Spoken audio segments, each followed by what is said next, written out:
One of the most profound truths about Christ's sacrifice is encapsulated in his declaration, "Greater love hath no man than this, that a man lay down his life for his friends." John 15:13. It reveals the depth of his love for humanity, but it also brings a significant point into focus. Christ specifically said, "for his friends."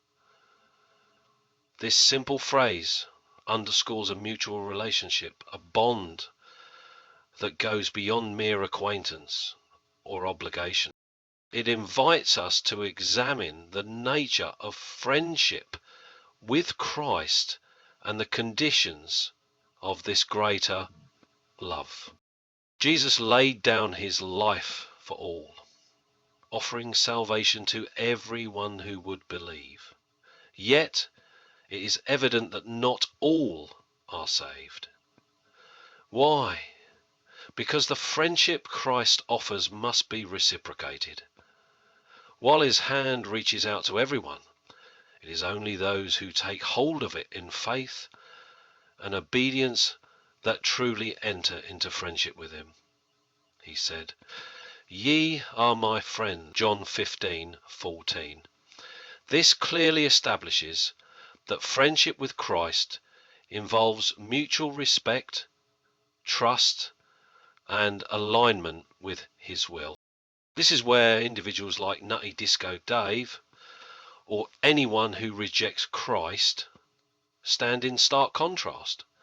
While Christ's sacrifice is available to them, if they do not regard Christ as a friend, there can be no shared bond of love. Friendship is not one-sided. It is a relationship where both parties recognize and value each other. Even though Christ might consider someone a friend in the sense of offering them his love and sacrifice, if that person does not reciprocate, the relationship remains incomplete. Consider the words of Christ in Matthew 7:21. "Not every one that saith unto me, Lord, Lord, shall enter into the kingdom of heaven, but he that doeth the will of my Father which is in heaven." This demonstrates that merely acknowledging Christ without truly embracing him in faith and obedience does not establish a genuine relationship. The friendship and the salvation it brings is offered freely, but it must be accepted and nurtured. Some may feel entitled to Christ's sacrifice without ever acknowledging him as Lord or friend.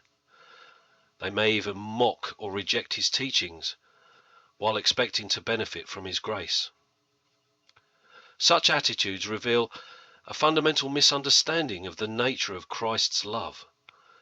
The greater love he demonstrated is not an unconditional validation of all behaviors or beliefs. It is an open invitation to a relationship that transforms and redeems. For those who do not reciprocate, the greater love becomes an unclaimed gift. It is like a beautifully wrapped present left unopened, not because the giver withheld it, but because the recipient refused to receive it. Christ's sacrifice is sufficient for all, but its efficacy is realized only by those who place their trust in him.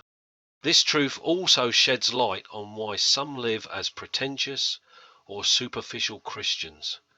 They may claim to know him, but their actions and hearts reveal otherwise. They focus on pointing fingers, condemning others, and elevating their self-righteousness, while failing to examine their own lack of relationship with Christ. These are the ones who reject the mutuality of friendship with Christ, believing instead that they can earn his favor through their works or outward displays. In contrast, true believers understand their dependence on Christ and recognize his friendship as the foundation of their faith. They know that his love is transformative, not transactional. They walk humbly, acknowledging their failures, but trusting in his grace to sustain them. Ultimately, the greater love Christ demonstrated calls us into a relationship of mutual friendship. He has already done his part, laying down his life for us. Now the question remains, will we do ours? Will we accept his friendship, abide in his love, and live as true friends of Christ?